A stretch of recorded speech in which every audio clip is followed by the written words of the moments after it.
उद्या होणाऱ्या मुख्यमंत्री माझी लाडकी बहीण योजनेच्या कार्यक्रम पत्रिकेत राज्यसभा खासदार शरद पवारांचं नाव नाहीये। मुख्यमंत्री दोन्ही उपमुख्यमंत्री या कार्यक्रमाला उपस्थित राहणार आहेत। पुण्यातील सर्वच खासदार आमदारही या कार्यक्रमाला उपस्थित राहतील। या निमंत्रण पत्रिकेत सर्वांची नावं लिहिण्यात आली आहेत, मात्र शरद पवारांच्याच नावाचं पत्रिकेत उल्लेख नाहीये। उद्या पुण्यात बालेवाडी इथं कार्यक्रम पार पडणार आहे।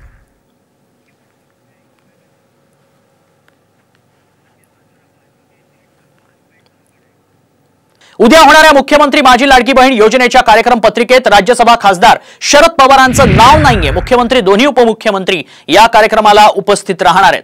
पुण्यातील सर्वच खासदार आमदारही या कार्यक्रमाला उपस्थित राहतील। या निमंत्रण पत्रिकेत सर्वांची नावं लिहिण्यात आली आहेत, मात्र शरद पवारांच्याच नावाचं पत्रिकेत उल्लेख नाहीये। उद्या पुण्यात बालेवाडी इथं कार्यक्रम पार पडणार आहे।